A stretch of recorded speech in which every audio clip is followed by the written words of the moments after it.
Ayan, welcome to my vlog. Lutuan time na naman tayo, guys. Ayan, magluluto tayo ng bagoong na may biik. May baboy, no? May karning baboy, hindi baboy. Ayan, yung mga recados natin. May siling green, may paminta tayo dyan, may bawang, may sibuyas, at may sili tayong pula. Bell pepper. Ayan, mayroon din tayong, ano ba nilagay natin dyan? Parang walang luya. Ayan, nag-brown na. Ayan, ilalagay na natin yung ating bawang. Syempre, ayan, pakita ulit natin yung ating mga ricados. Balik tayo dito sa ating pinabrown na karne. Ayan, nalagay na natin yung sibuyas at bawang. At brown na yung ating karne, toasted na. Yun ang gusto natin. Pinapatoasted bago natin. Ayan, may bagoong tayong kalahating kilo. Kalahating kilo ba? 1/4. Parang 1/4. Parang ganun na yun. Yun na yun ata. Ayan, nilagay natin ang bell pepper natin dahil marami tayong bell pepper, no? Binigyan ako doon sa palengke. Ayan, yung siling green naman kasi natin ang mahal-mahal. Kaya unti lang. Dapat marami yan para sulit.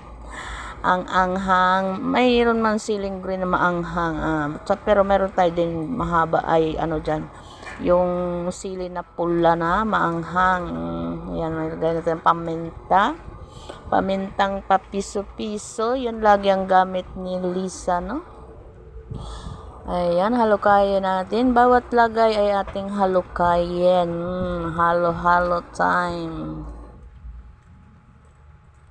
Ayan, buhos na natin yung ating bagoong alamang na maalat, pang matagalang ulam. Dukot-dukot lang tayo dyan. Pwede lang natin yung i-inback, no? Sa mga garapon na, yung garapon natin na maliliit. Meron ako ditong mga garapon na maliit, no? Yung ng mga cheese.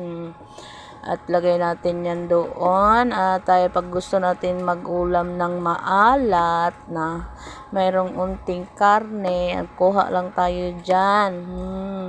Lalo pag gulay, partner mo dyan sa bagoong.